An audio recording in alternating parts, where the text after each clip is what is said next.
Okay. So let me know if my volume is not high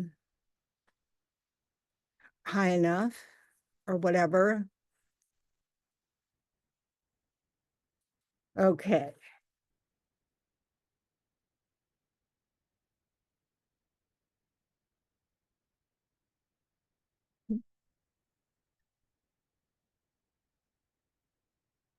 Okay. Um, oh, it's Halloween, isn't it? We should have brought candy. No personal interest there. Okay. All right. So let's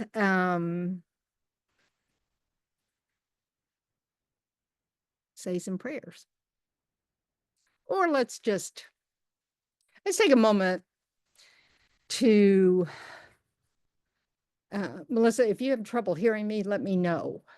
No, okay, I will. Okay. It's fine. All right.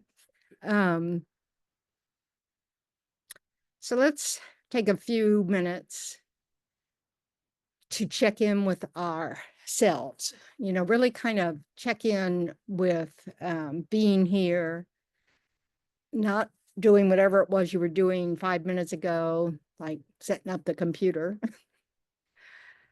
and not thinking about what you'll be doing when you get home, but just trying to settle in, being aware of your body sitting here.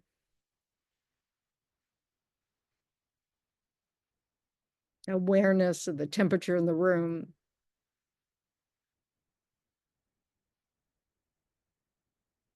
Awareness of my voice.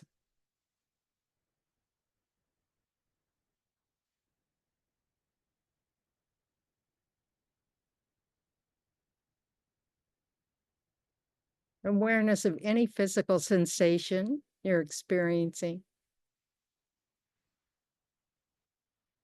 Maybe take a few deep breaths and release any tension in the body as you breathe out.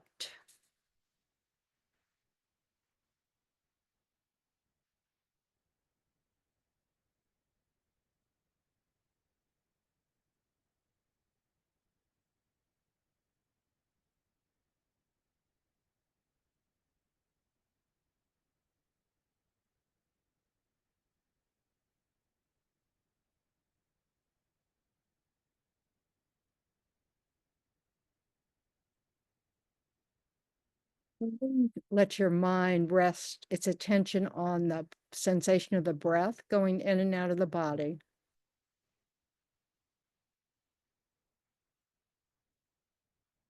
Knowing there's no place else your attention needs to be.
When you become aware that you're starting to follow your thoughts instead of resting your attention on your breath, Just gently bring it back to the breath.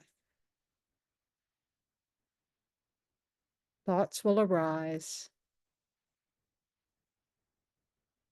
but we don't have to engage them.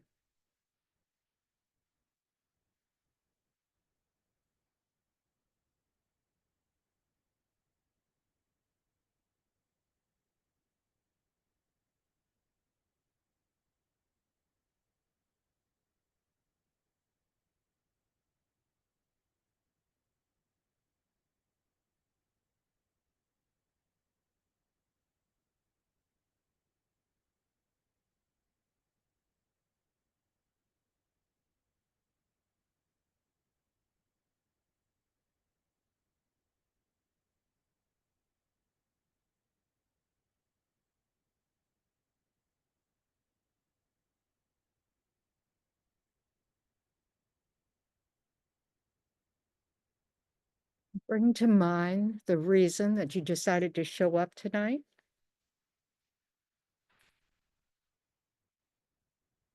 And based on that reason, set an intention to use your time well.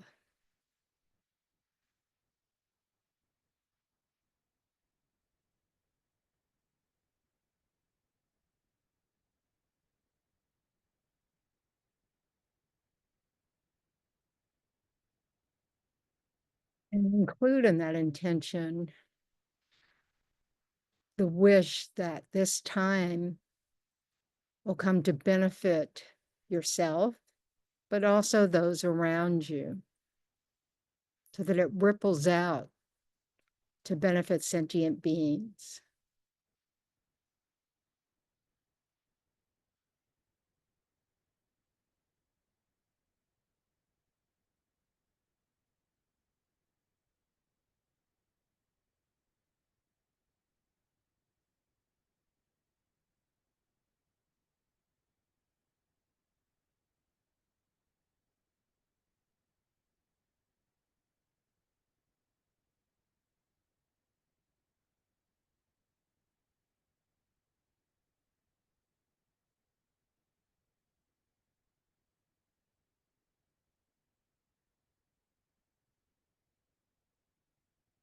I'll say some prayers if I can find my prayer book. So we'll start. It's a prayer, I think, on page 35 in the book.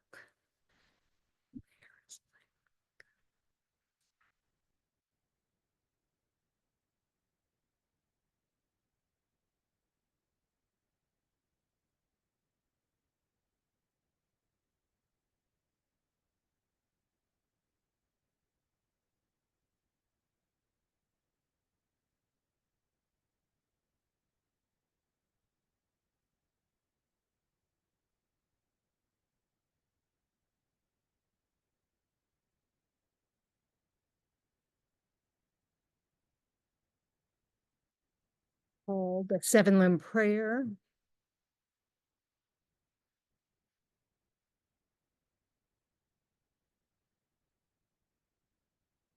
Am I correct on the page number? Yes. Thank you.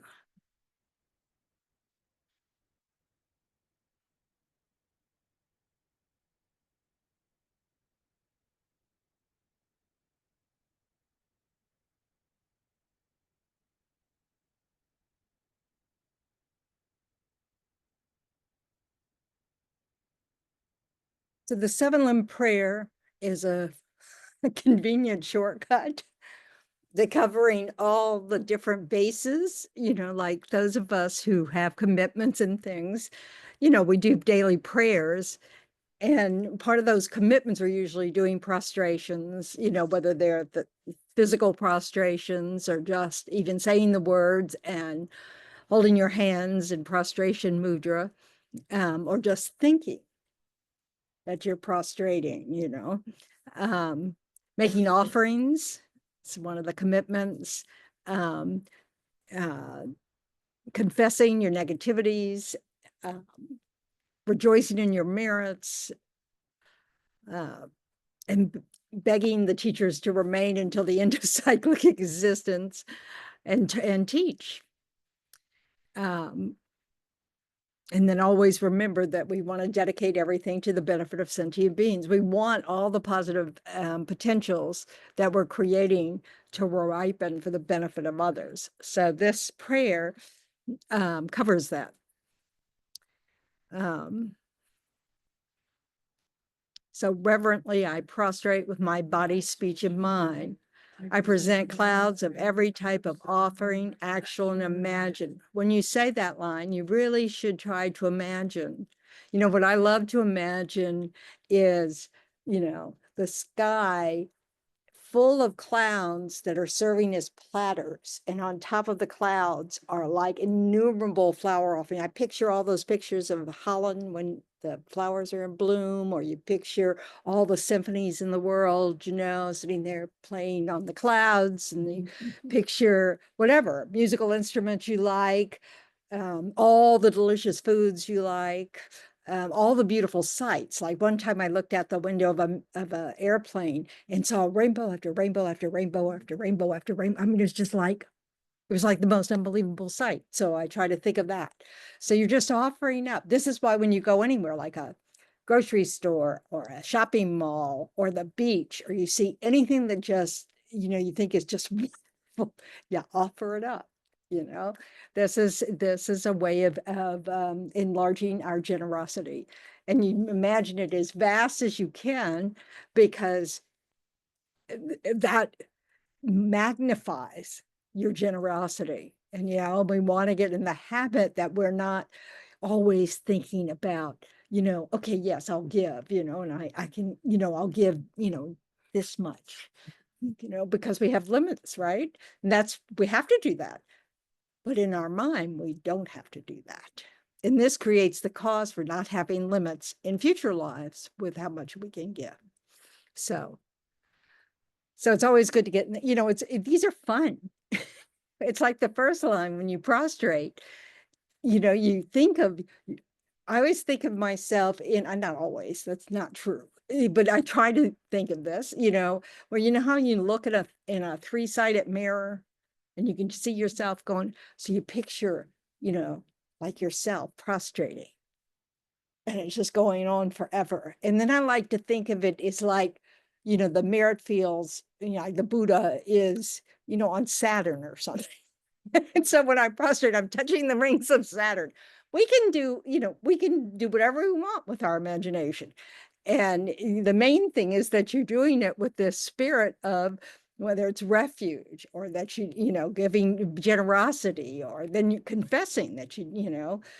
So the next line is about confessing. So you really want to have a moment of going, oh yeah, I'm not perfect. I am not a Buddha yet, you know. And so you want to, you know, acknowledge that, you know.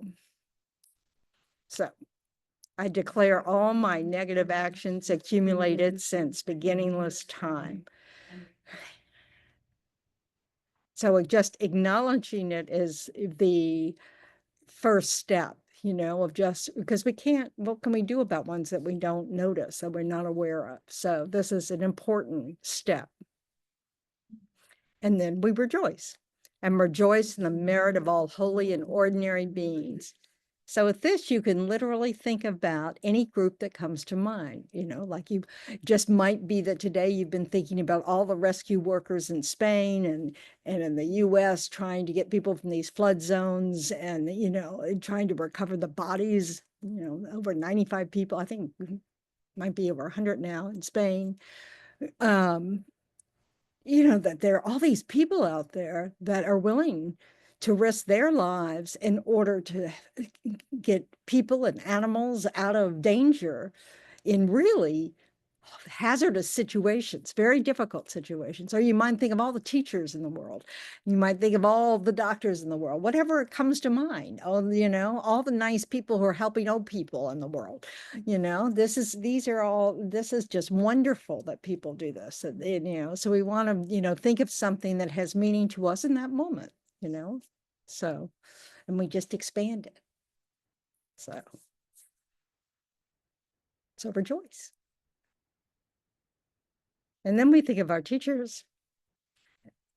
Please remain until the end of cyclic existence and turn the wheel of Dharma for living beings. Turning the wheel of Dharma is teaching. And then dedicating our own merits and those of all others to the great enlightenment.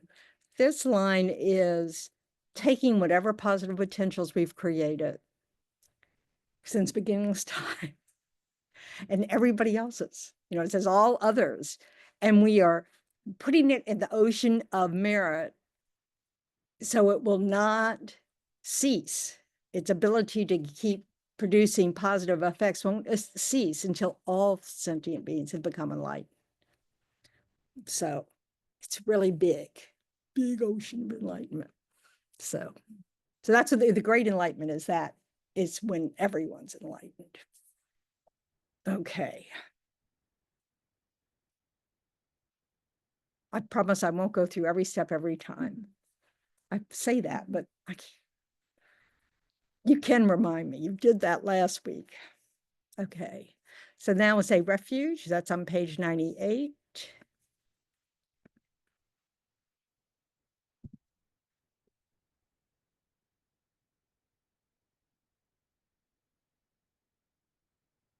That's not it. That's it. Okay.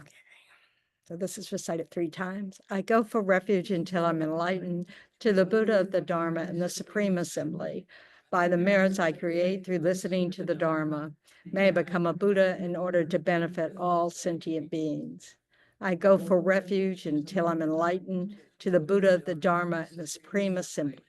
By the merits I create through listening to the Dharma, may I become a Buddha in order to benefit all sentient beings. I go for refuge until I'm enlightened to the Buddha, the Dharma, and the Supreme Assembly. By the merits I create through listening to the Dharma, may I become a Buddha in order to benefit all sentient beings. Okay. So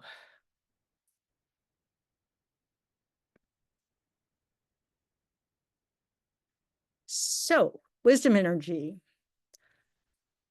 Do you have a book? And Debbie, do you need, you don't have a book.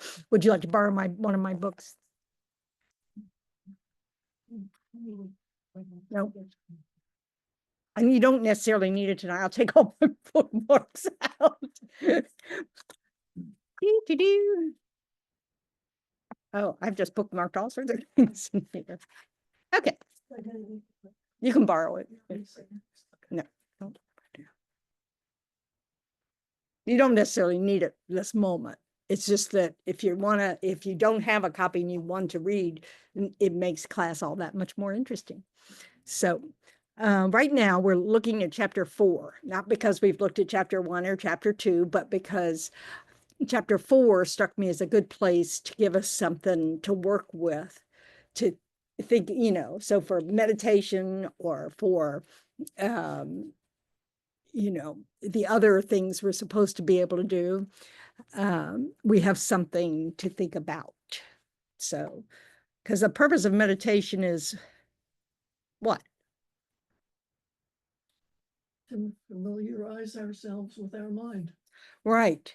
And so one of the things we want to do is just get to know our minds, right? So that's a matter of sitting quietly and and we're just practicing when we're sitting quietly, right? We want to develop a skill that we can use all day long, where no matter where we are, we can just kind of be aware. Oh, I'm now thinking about, chocolate cake, Maybe I don't want to be thinking about chocolate cake. Maybe I could go back to concentrating on what I'm doing, whatever. But we want to recognize the purpose of being aware is to do what? What does it help us with? That's very vague to me. So, okay, that's a little too jargony for me. Become aware of our mental habits. To become aware of just what is it, the patterns of what we think about. Thoughts are desirous thoughts. Our desirous thoughts, what are we craving? Like me and chocolate, you know? What we're mad about, what we feel dissatisfied about, if we're irritated at all. You know, we want to notice patterns. And what we're looking for are habits that we have, patterns that keep coming up, that we might want to reflect on and think, is this a good habit or not? You know, because the Buddha is saying that our suffering comes from the mind. It's not coming from what's happening to us, even though it feels like it is. You know, we really do think that all of our suffering is due to external sources of suffering. And so we're trying to counter that. And the way to counter that is to, first of all, notice when we're doing it. So when anything goes wrong, I mean, anything at all, you catch the red light and you're in a hurry, you know, you kind of want to notice, where'd my mind go? Is my mind just quietly waiting, patiently waiting, saying mantras, thinking good thoughts? Or is my mind going, oh, come on, light? I'm going to be late and it's not fair and whatever. I mean, so we want to see just where does our mind go? And then we want to ask ourselves, is that helping? Or is it making the situation worse? And is it a habit? Do I do this frequently? And we can only know that if we're paying attention all day long. If we're kind of going, okay, how am I responding to this event? And so that has to become a habit.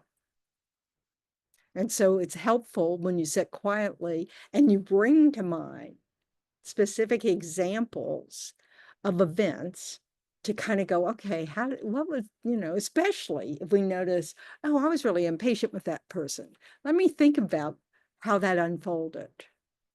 You know, what started that process in my mind that resulted in me speaking impatiently to someone?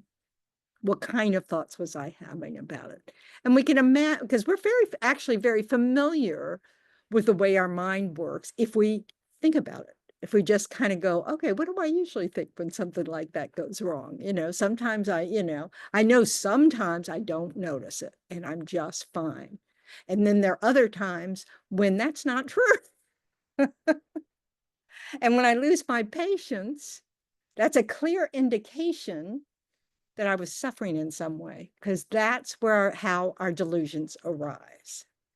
We're either having a desirous thought, and so we're having craving, and so then we seek that object, you know. Oh, I think I'll just stop off at the coffee shop and, you know, get my $17 mocha latte, you know. You know, so we just keep, you know, we just follow that. Other times it's we're averse to what's happening, you know, and so we keep telling some story in our head, or maybe we just immediately get mad. So we want to notice that. So Lama Yeshe in chapter 4 talks about how what strengthens what he calls delusions. What are delusions?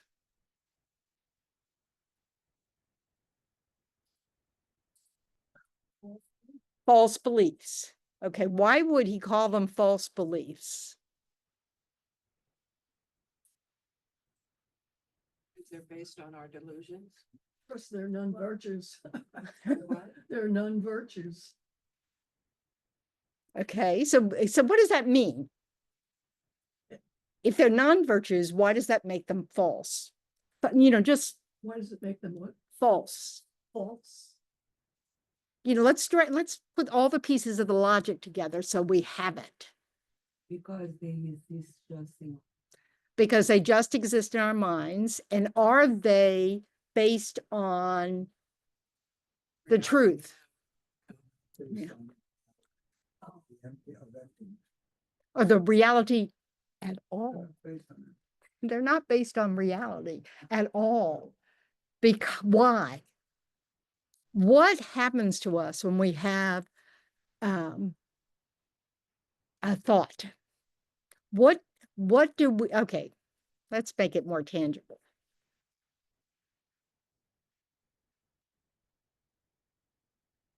Okay.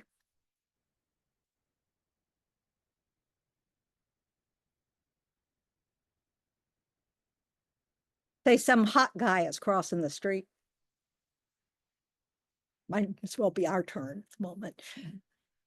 You know, and our attention's immediately kind of drawn there. What are the kinds of thoughts we have? How does that person appear to us? Desirable. We know nothing about them, right? Except what? Their looks appeal to us, right? Positive qualities, Maybe, negative qualities. maybe, or maybe all we just think about is sex. We may not have any of that going on. We may just think, I want that. You create a story that's desirable. No, you've had a reaction to what you find desirable. Okay, so according to this chapter, karmic imprints have to have a bearing on this little story, you know?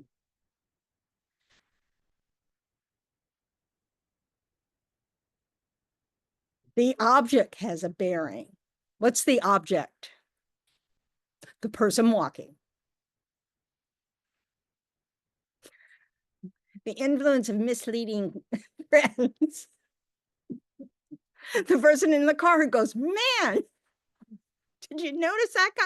I've had that happen to me many times in my life. Oh, did you notice that? Women talk about like this too, if you didn't know. So that kind of influence helps you do some of these story making, right? The exaggeration, you know. But habit is formed. So like when you're a teenager and you have lots of hormones going on, then the response to seeing another person as attractive is heightened by those hormones. And what happens then? What can that lead to? Besides, you know, possibly not so good behavior. Stories. Possibilities. Delusion. Lots of delusions. Yeah. Totally false. The thought that by having that person in your life, like all your agitation will. Oh yeah, life will be wonderful, you know? Oh, but we develop a habit, you know, just by, you know, the fact that it happens and we notice it and then we, you know, and it kind of feels good to notice it.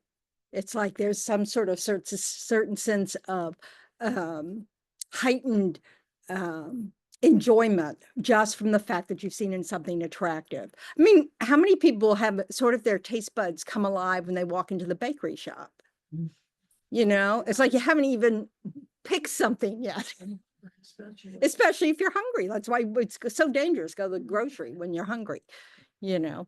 So these things are habits that have developed over time due to karmic imprints that say that if you have a feeling of attraction or a pleasant feeling based on an object coming into contact with your mind, that places an imprint. If you do it again, you have another one. And then you do it again, you have another one, you know, and on and on. Because eventually that becomes a habit. So every time you see something that's attractive to you, you desire it. You know. Same thing with things you don't like. So when the feeling of unpleasant, like you catch that red light and you're in a hurry, or you just know, oh, once you catch the first red light, you're going to catch every other red light on that road because they are set up that way. Because you're not on the right street where they're set up so they'll all be green at the same time. Just my luck. So, but we develop. So the reaction to some negative feeling or an unpleasant feeling or a dissatisfied feeling, if that, if we, respond to that with a feeling of wanting to avoid it, wanting it to go away, wanting, to, if we exaggerate the importance of that moment, what does that do to our delusions? Yeah. What did Lama Yeshe call it? He says it's like an explosion.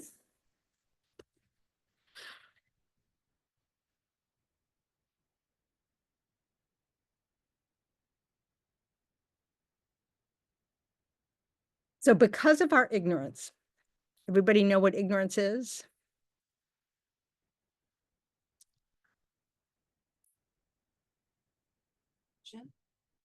What kind? All delusions are wrong. There's some very straightforward things. Delusion includes that meaning of wrong, okay? Because it's not true. It's a delusion. What's it a delusion about? In particular, Not seeing reality. that's true. But in particular, what's it about? When you're talking about samsara, what begins the cycle of samsara? Exaggerated thoughts. Whoops, I've lost everybody. Wait a minute. Tali, do you know, would you share your wisdom? What was exaggerated? What's an exaggerated thought? No, what specifically is the ignorance that starts all of this going? I think it has to do with the belief that things exist inherently and independently. Yes. Did y'all hear that? No. Okay, things that exist, the belief that things exist independently, inherently, but what thing in particular? Yourself. Yourself. It all starts. We have got a habit since beginningless time that because we appear as a separate thing, and we grasp at it as somehow independent of everything else we're seeing, that there is a me that, that I know who me is. And it looks like there's this, substantial, self-sufficient, independent thing, right? That's the ignorance that drives everything else. We grasp at this self. What does everything else become? Other. What does it become? Other. Other. Oh. And that's the first polarization. So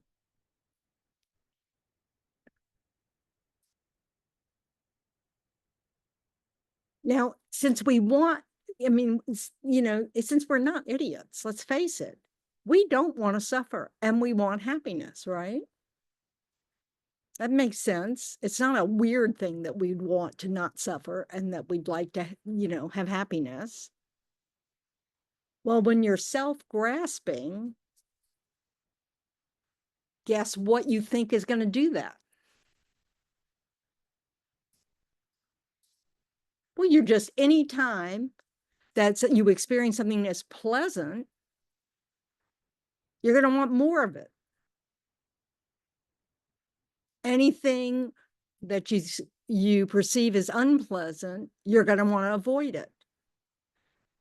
you seen babies go through stores, little babies, and, that can pick up stuff, they usually like shiny objects, and they just put them in their mouths, blah, blah, blah. They don't have any taste, but what they know is, ooh, I like the shiny thing, and so they grab it. It's, because this is what we do. We think, I like that. I want to have it, so I take it. We just develop social skills as we grow up. But our mind's kind of doing the same thing still, We just have elaborate ways of being able to get that object. First we have to have a job. We have to have, skills. We have to get money. We have to, all sorts of things. So, but it all starts with this misapprehension that the path to happiness is getting what you want and avoiding what you don't want. Okay. Oops. We got that wrong. But of course we get that wrong. But it's because things appear to us as if they exist in some sort of substantial way, that it's from the side of the object that something is pleasing. But we can see with babies, that they are often mistaken.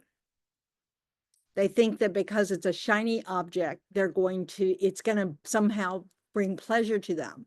But they can't, if they can't chew on it, or, whatever it is that they have a desire to do with it, think it should be something good to eat, they can get disappointed. And then they cry because they want to avoid that feeling.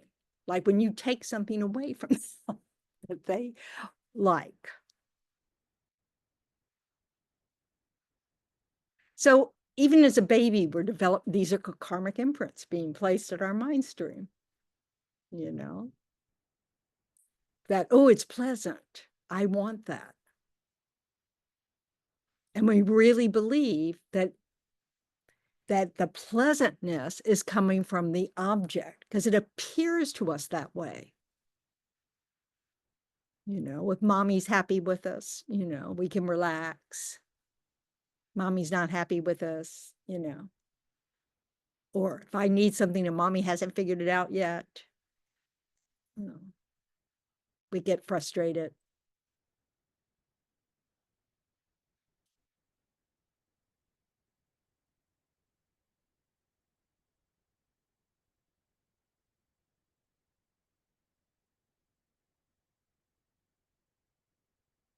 So the interesting thing about karmic imprints is that,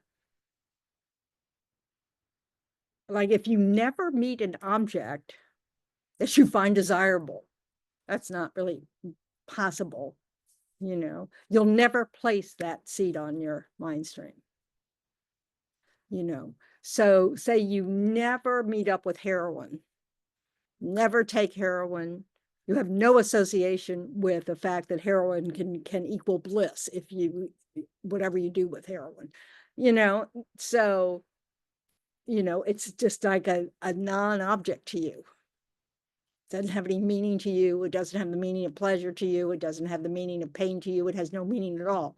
Now, it can take that meaning even if you've never tried the drug, if you have a loved one who's addicted to the drug, and so to you, it's suffering. It represents the suffering of your loved one.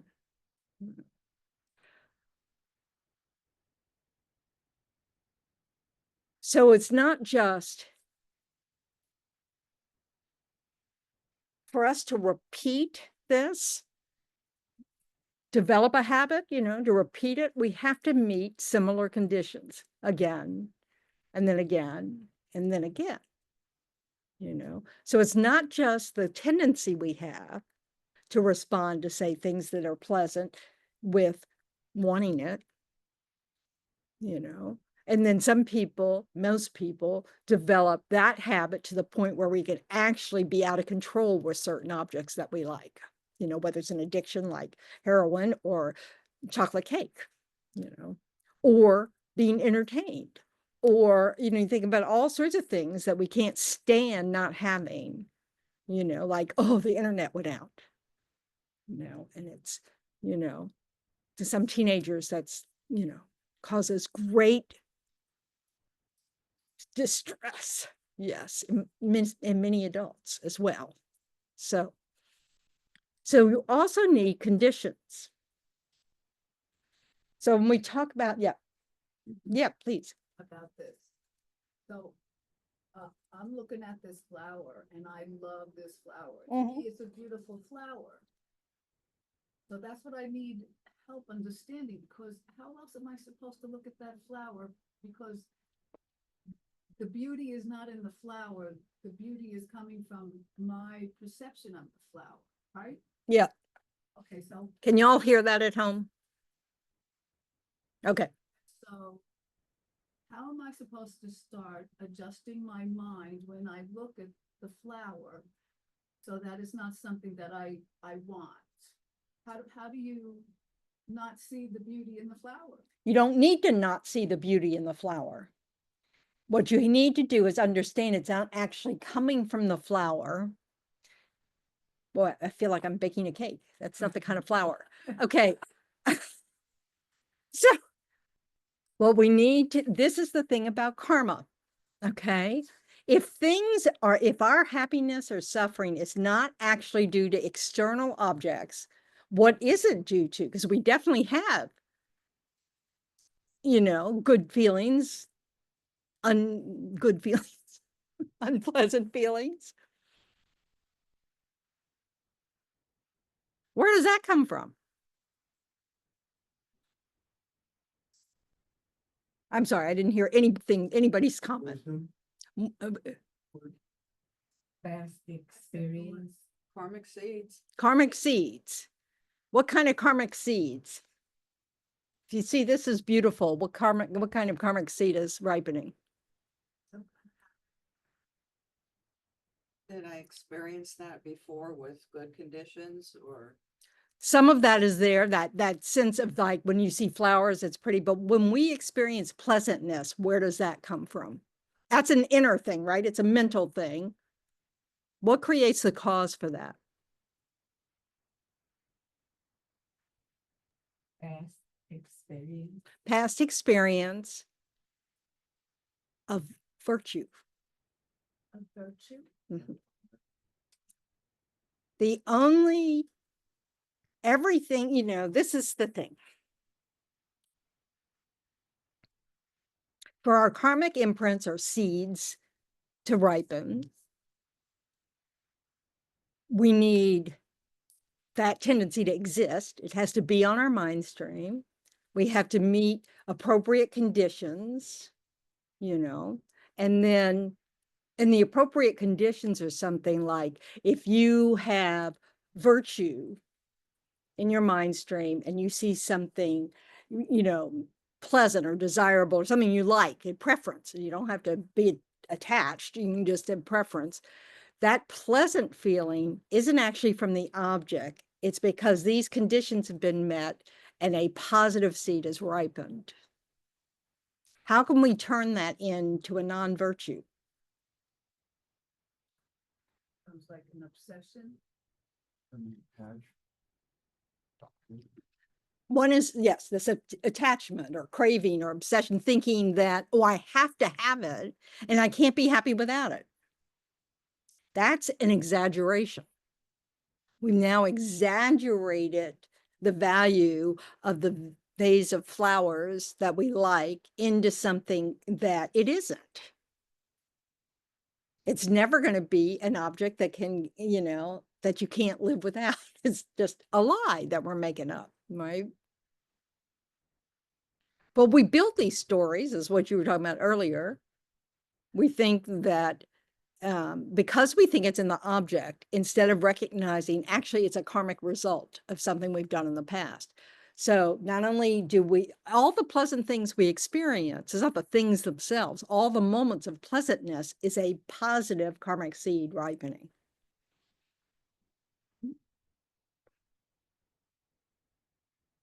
So if you're living in a war zone, there's not a lot of conditions for that to ripen. Because you're not having contact with objects that are likely to, all the causes and conditions have to come together. Okay. Now, someone who gets pleasure from helping people, it doesn't matter where they are. They always have an opportunity for a positive seed to ripen. Because they'll see other sentient beings who need help as an object that's desirable. And that's just from, conditioning, right now, if we see someone who needs help, some people, it just depends, right? So some certain conditions, we're happy to help. We're immediately go help, right? In other conditions, you might go, oh, it might be dangerous to help. I'm not going to stop in the middle of the night on the side of the highway and help this person who has a flat tire. I don't even really want to roll down my window to see if they have a cell phone and have to, I'm exaggerating this. I'm just trying to make a point. So there's some situations where we think, nah, too far of a stretch for me, all that kind of stuff. But we're trying to cultivate a mind that would never occur to us. Yeah, the self-concern. Wouldn't mean we wouldn't want wisdom to be present. But we drive to a police station, say there's somebody in trouble on the, we'd figure it out with a way to, with wisdom and still help. We wouldn't worry about how inconvenient it is. So.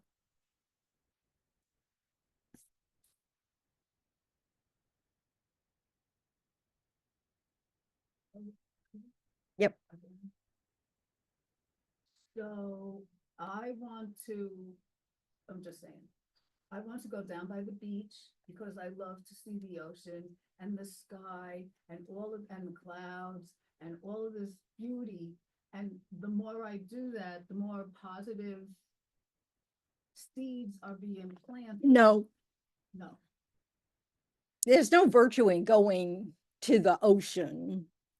Okay. Aren't there negative ions that you experience when you're there that are uplifting?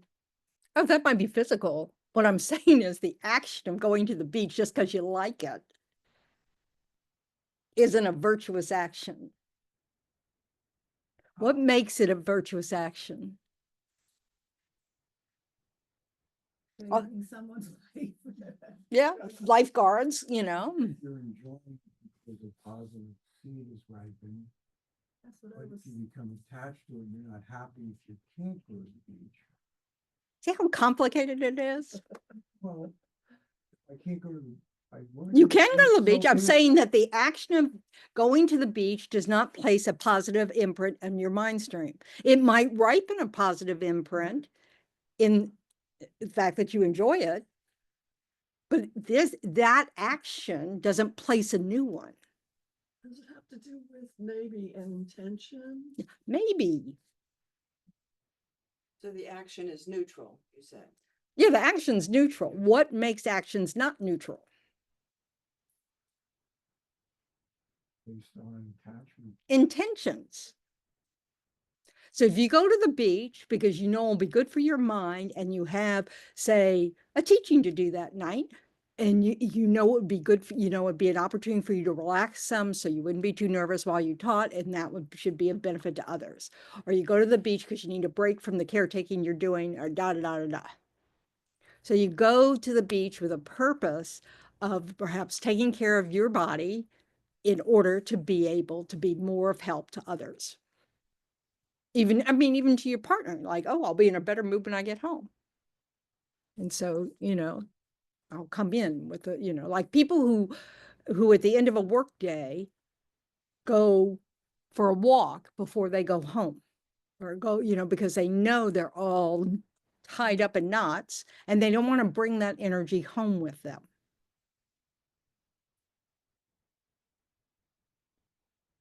So it's thinking big picture all the time.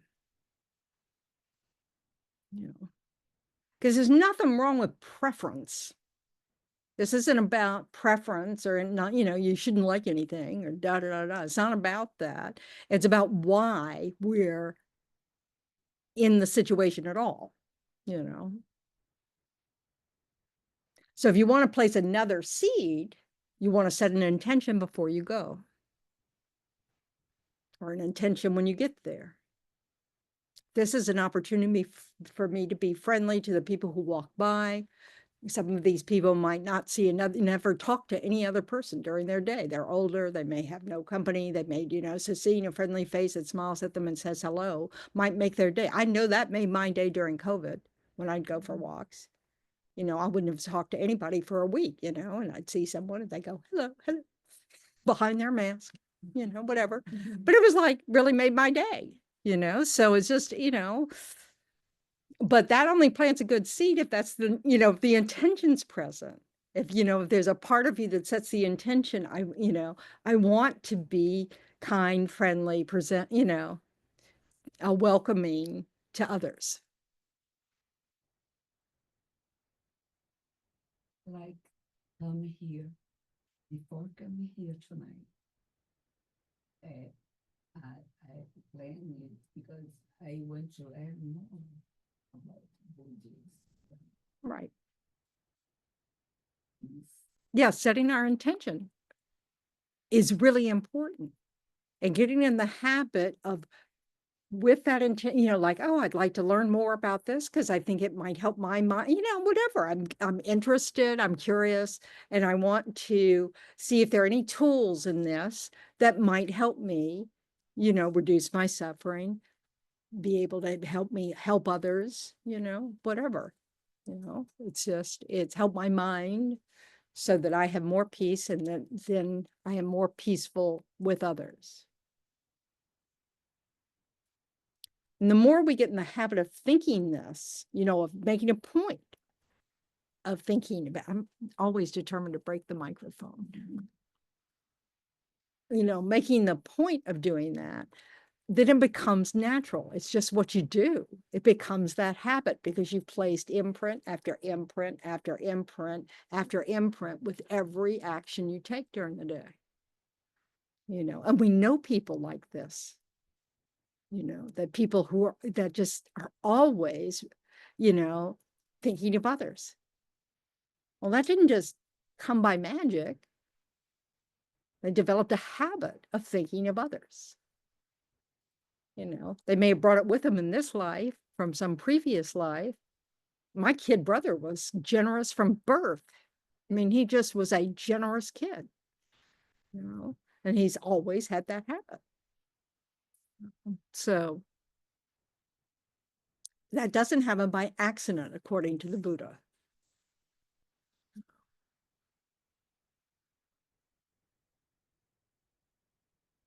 What we have to be aware of is that when we have a positive response to something, as long as our minds are uncontrolled, as long as our minds are under the influence of this misperception of how things exist, this ignorance, as long as we're under the, you know, the idea that, you know, that my happiness is somehow separate from your happiness, you know, that our uncontrolled mind will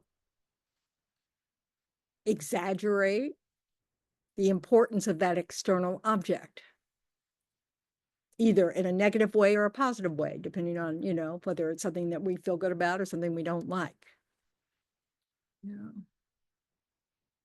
So then we attribute to that object things that are not there. And in fact, as Lama Yeshe says in this chapter, we paint, or maybe in the chapter before, we paint a picture and there could be absolutely nothing grounded in what, in that, you know, I mean, that is just all coming from our point of view. And that certainly happens with the hot guy that walks across the street. You know, there's absolutely nothing there to, you know, I mean, you haven't had a conversation, you haven't said, you know, nothing, you know, and if you, I have a thing about accents. So if somebody has an accent that I just don't like, man, they're not hot anymore, I have to think hard and long to remember these things because I don't these things anymore. But it's just, it's really funny. But French accents, oh, I'm just, I can't even listen to them on TV. It's like they're deadly. They're deadly, deadly, deadly. So, we have to, we just need to recognize, I'm out of control here. I'm exaggerating the situation. Maybe that's not a habit I want to keep making stronger. So what do we have to think about in order to maybe make that decision?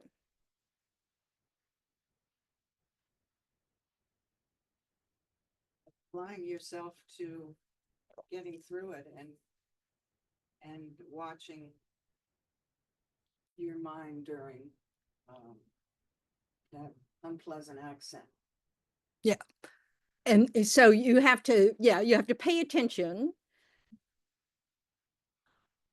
And it helps if before the event, if you've thought about why does uncontrolled exaggeration, why might I want to give that up? It's a block. It's a barrier, a block, A barrier to what? a barrier to open-mindedness and to learning. Okay, because you've already made a decision. Right. Okay. Limited your perspective. Yeah, there's no question that our habits limit us because we see something in just the same way all the time, and we're not really thinking about it. We're just operating on remote control because it's such a habit, So you want to be able to recognize that you are in fact out of control, that they're blocking certain opportunity, that out of control reaction blocks opportunities for something different to happen. Also, you might want to look at, is there some benefit to not being out of control? Like you might think about, does it lead to suffering? And you may have to think about that. Needing temporary gratification. Temporary gratification. So these are the kinds of ways that we want to develop the habit of thinking about, so that when we're caught in that moment where we're reaching for the 17th cookie, we kind of go, I'm out of control. And it really isn't going to make me feel better. In fact, it might make me feel worse. And so like, it's no big deal in the general scheme of things about whether you eat a 17th cookie or not. But what if you're diabetic? You're risking your life by doing it. If you're an alcoholic and you walk into a bar, you might be risking your life by doing that. So we want to really see our lives kind of nakedly, just sort of like, oh, is this a good thing for me to do? Do I really think indulging in sweets is going to make my life better? So that I have something to fight that uncontrollable habit, so that I can bring it into my control.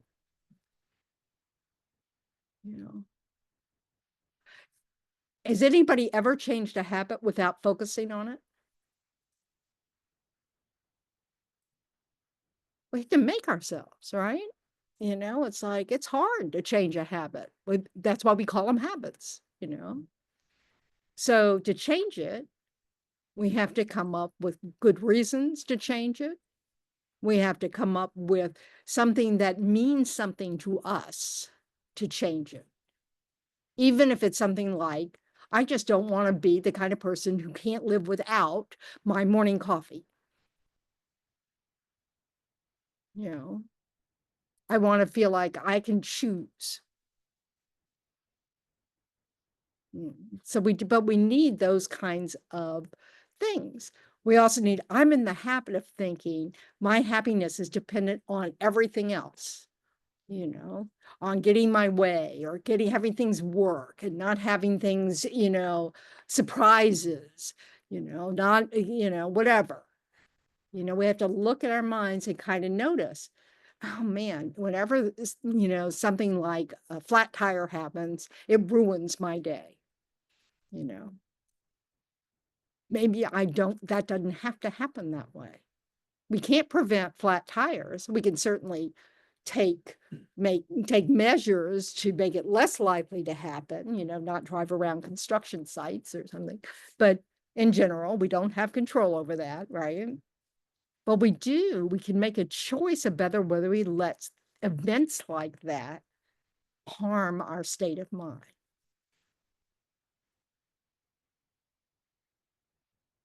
And we need to think about that. You know, is it true that it's possible to not let things like that bother you? Because there's a part of us who really thinks we can't, that it's not doable. Anybody would be frustrated by that. You know, we need to see what we tell ourselves. And we all have a different version of that. You know, it's like most of us have, you know, like lots of things, you know, oh, I don't know why they think that's a big deal, not a big deal, blah, blah, blah. And then we finally hit that thing that's a big deal to us. But it's the same kind of thing. Yeah. So this thing is based on self-cherishing is created. Stemming from that. Yes, that's that ignorance of self-grasping. That's the same thing. That's what self-cherishing is. It's a misunderstanding of what self-care means. It's a misunderstanding what self-love or self-value is. It's this idea that happiness comes from getting what you want and not getting what you don't want. And we don't actually have any control over that. What we do have control over is how we respond to what happens.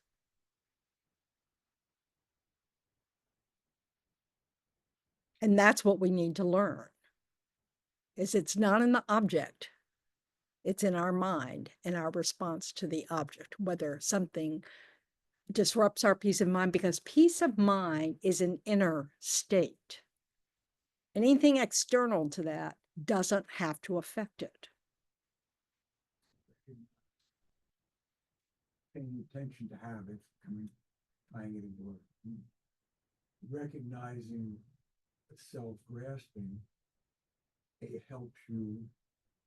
Well, you might not recognize the self-grasping, but you might recognize that this idea of getting what you want, you know, isn't really the way to get peace of mind. You know, and you might not recognize that you see something as self-existent, but you can get there. I mean, this is, you know, through reflecting on this stuff and reflecting about what does it mean that things don't exist from the side of the object, you know, that there's no deliciousness in chocolate cake. What does that mean? How can we prove that to ourselves? Not everybody likes them. And if deliciousness was an ingredient, everybody would like it. That seems pretty obvious, but that's not how we operate, is it? We really think if I like it, it is that. If I don't like you, you're not a good person. If I like you, you're the best person. This, you know, it's garbage. None of it's based on anything except our perception, and our perception's wrong. We think things exist in a way they do not. So how, if you meet a non-virtuous person, How do you know that?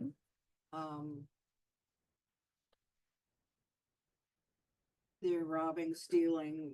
So and what you see right. is someone doing non-virtuous actions. Okay. You just approach them from your own virtue or how you, I mean, you don't judge them. You don't pretend that you know anything about them. Okay. And you don't, preach or whatever you know, you don't, because that would be a form of judging. Well, no, it's not that we don't intervene. If you were a police officer, you would want to intervene if somebody's robbing a bank. That's a world of difference than deciding that someone who robs a bank is inherently non-virtuous. They might be good parents, they might be good friends, they might be all sorts of things. Doesn't mean, as a society, we can't say, but you can't rob banks. We have structure. If you rob banks, what are you doing? Is it just the bank's money? No, it's the people who put their money in the bank's money. You're stealing from other people. And that's not a good idea. It's not nice to steal from others. That's why it's a non-virtue, stealing. It's not because the object itself is somehow inherently valuable or precious. It's because you're harming the people whose objects they are, who says, that's my money. And you hurt them by taking it.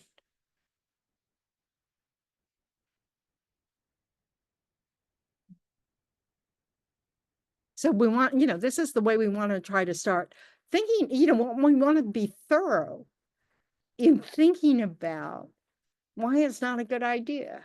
Why is not judging others something we might want to develop?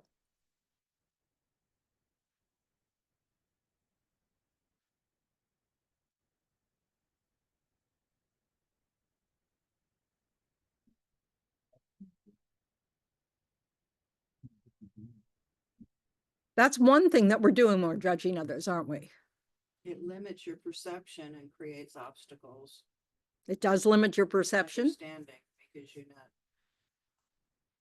if somebody grew up in a neighborhood that was terribly violent and they didn't see or learn any other choices, they're going to act out of that ignorance and hurt themselves and then get into the system of law or whatever. It's not only hurting other people, but it's hurting themselves. And what about the exaggeration thing? What are we doing when we see someone robbing a bank and we think that's a non-virtuous person? We don't see the whole picture. We don't see the whole picture. We're doing exactly the same thing as the hot guy walking across the street. We're taking one aspect and we're making it the whole person, and we know nothing about them. Also, we do non-virtuous things, and we just may not have met the conditions that would cause those non-virtuous things to morph into robbing a bank. So again, it doesn't mean we let people do whatever they want.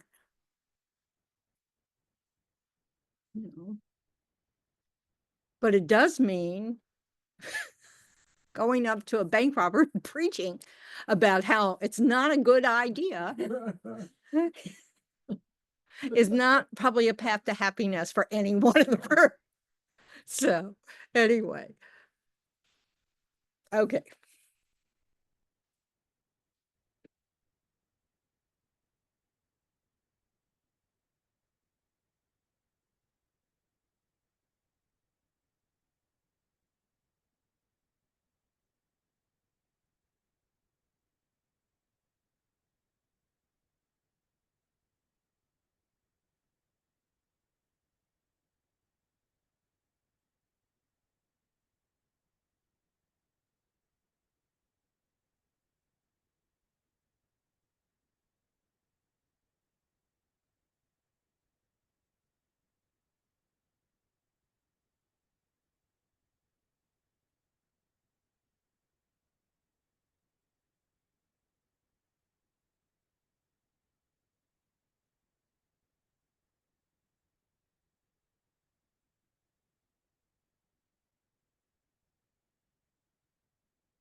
Another factor is following false teachings. So we were looking at how karmic imprints is one of the factors of making delusions get bigger, have more strength. The object is one of the factors. Misleading friends, influences of others, and they don't have to be people. What else can it be? What influences us today? We have influencers. We've nailed it, haven't we? So social media, all the input we get from songs, fake news, real news. I mean, it's just like we've got all sorts of information coming out of at us. So if we don't have good discernment about what to listen to, or we don't know how to check up on that, or we don't know how to check up on our reaction to it. I remember being devastated. This is an exaggeration. It's not true. But when I found out Robin Williams was having an affair with his nanny, I just thought, I'm really disappointed, So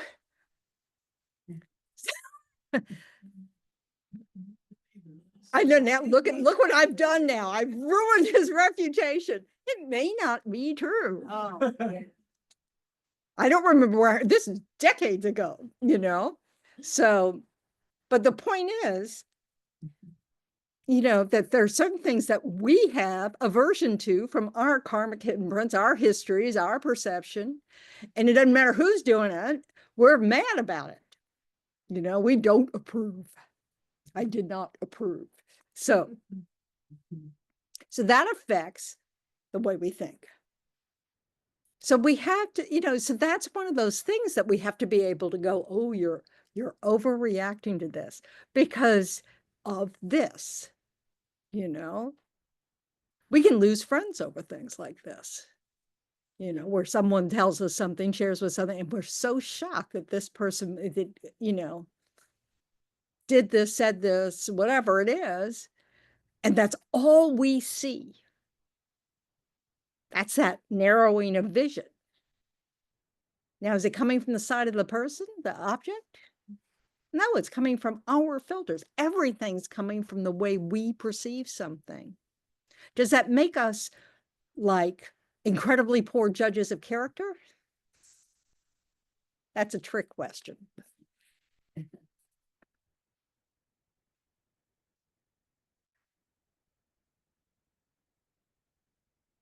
It's like one thing to look at an action and say, I don't want to do that. I don't think that's a good action to do. I'm going to learn from this and not do it because I can see the harm it's doing to the other people. Like when a friend does something, but it doesn't mean that it is wisdom to say, I don't like you anymore. Because you've just shrunk that person down to this one event or one action.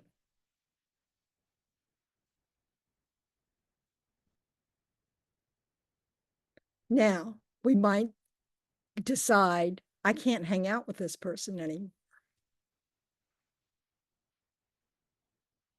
And there might be some good reasons for that. Well, we want to be careful. We want to really look what's going on with our just choices.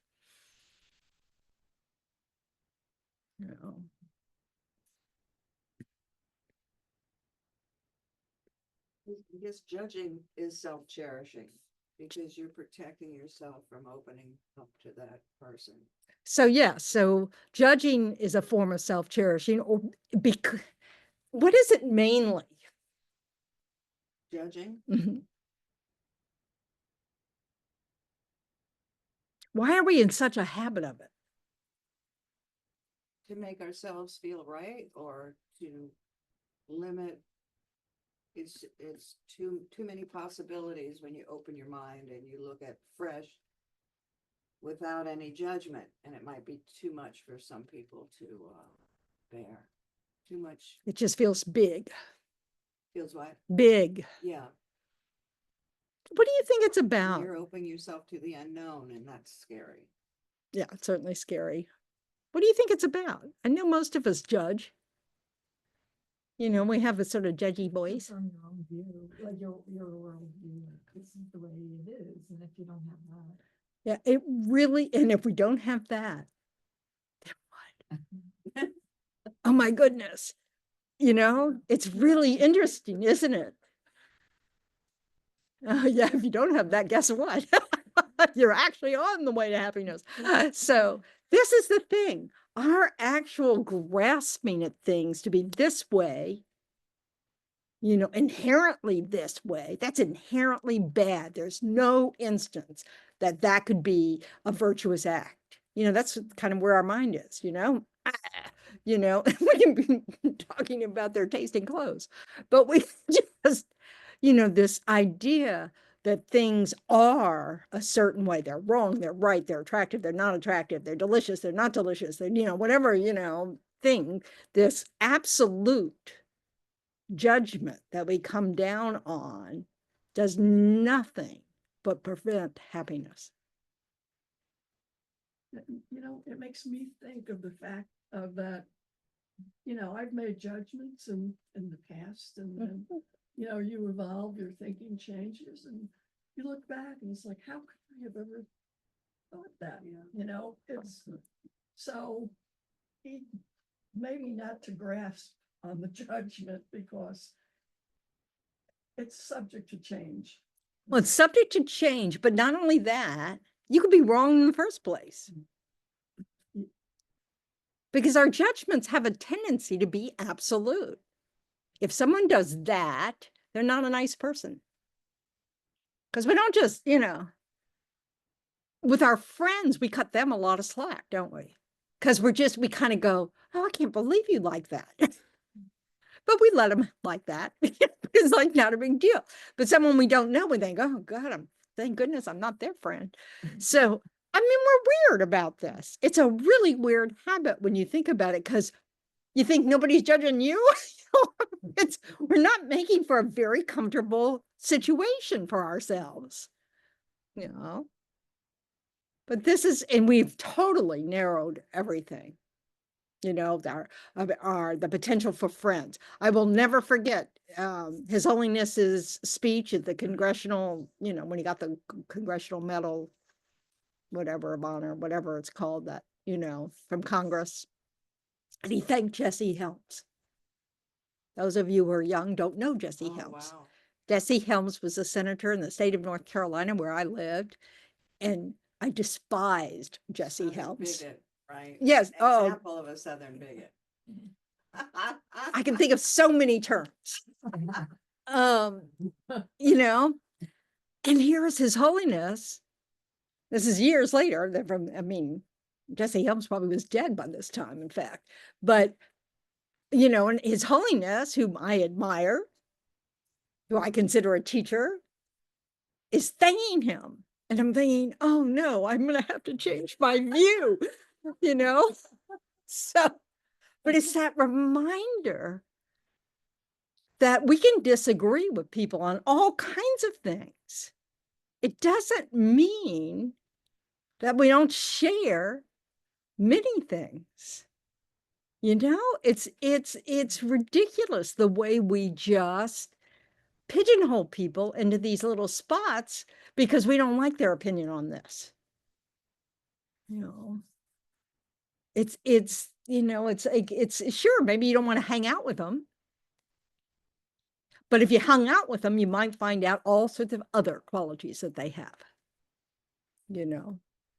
And then you might find out the you know, you might discover the glaring qualities that you have. The last time I was with Joe, my stepmom, we always have that one serious conversation. She made a comment going, I can't believe a Buddhist nun would think that.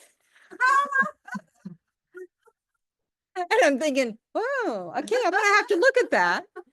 So, you know, this is, you know, so it's so interesting how we just, you know, that open-mindedness even when we're really trying to be open-minded, because we were having that kind of conversation where she was really trying to, listen to different, we were trying to have we don't agree on anything. So we were trying to have one of those conversations, but even then we kind of go, oh, you're a Buddhist nun, you shouldn't think that way, and who knows what I was thinking.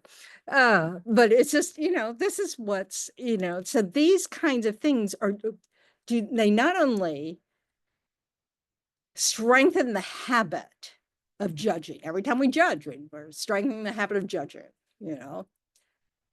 we are reifying, we're making our self-grasping, our ignorance stronger. We're playing into the hands of ignorance, because we really are thinking, oh, that's inherently wrong. That's inherent. We're making everything even more inherent than we started with, which is not actually possible. But anyway, I'm going to pretend,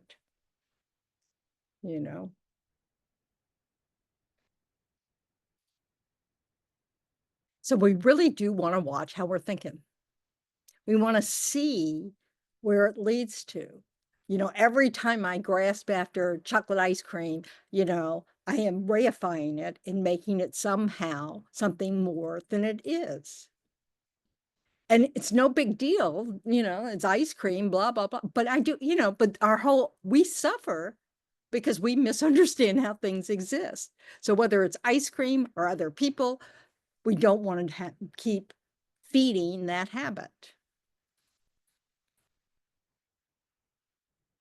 So like in this chapter, talks about how reading stories to your children before they go to sleep. And then you might want to think about why we're reading that story. And is the story a good one for the children to hear? And are we reading it to them so they just fall asleep? We're not concerned at all about the material, but we know it puts them to sleep, so we want to read it.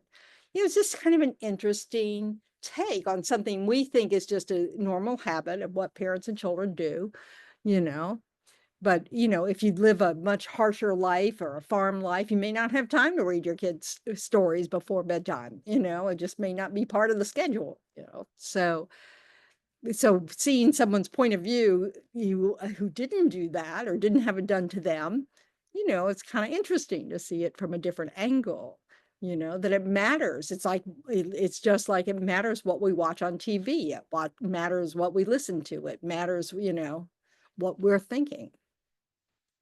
So all these ways can either help us let go of habits of mind that actually make us suffer.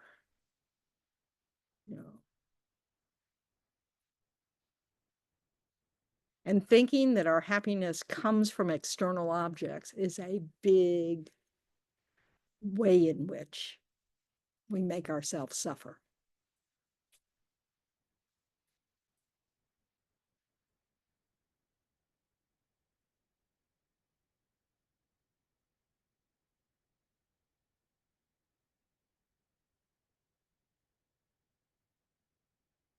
He really trashes Western culture, doesn't he, this chapter?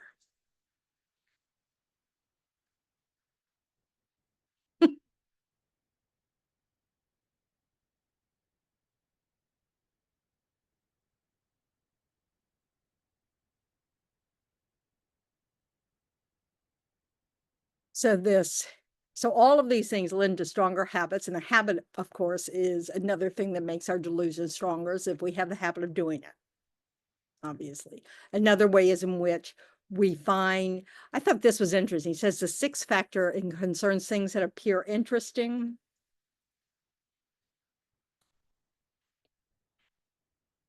That, as soon as we see something as interesting or appealing or not, the opposite, and that exaggeration starts, that's going to make all of these habits stronger, all of the delusion. It's reifying. It's making it as if it does exist that way.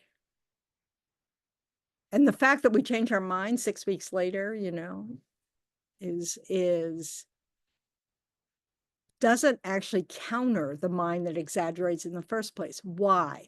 So if you meet someone you really like, and then 6 weeks later you decide, oh, I don't really like them, you know, it can be a coworker or something, you know, what's the difference between really liking them and then not liking them?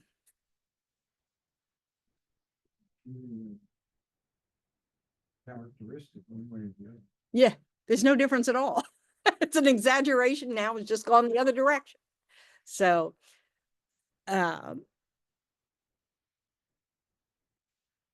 it's really hard to get at this self-existent kind of thing, this idea that things inherently exist on their own. This, you know, this is one of the big things that we have to work on, is understanding that things don't actually exist the way they appear to us. They're, you know, it's much more complex than that.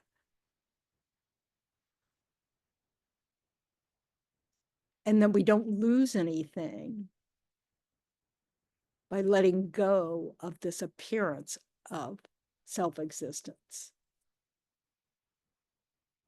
Because we think we're going to lose something, but it was never there to begin with. So there's nothing to lose there. What we can gain is by having a more realistic attitude towards objects, then those objects won't disappoint us or raise our expectations or, you know, any of that, because we'll stop fooling around with such things. I will abruptly end now that I know it's after 8:30. Sorry, guys. I know it's late for you guys. Sorry. Anyway, all right. So keep reading.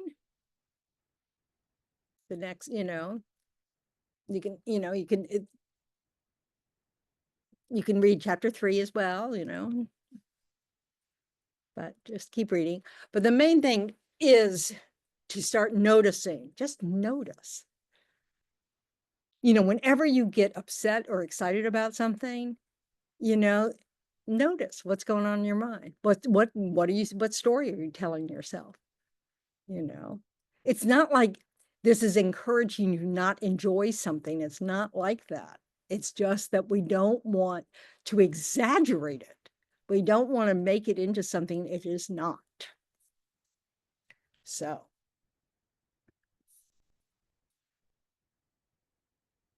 Okay. So we'll say some dedications. This is where we're dedicating those positive potentials to be of benefit to others. So on page 235.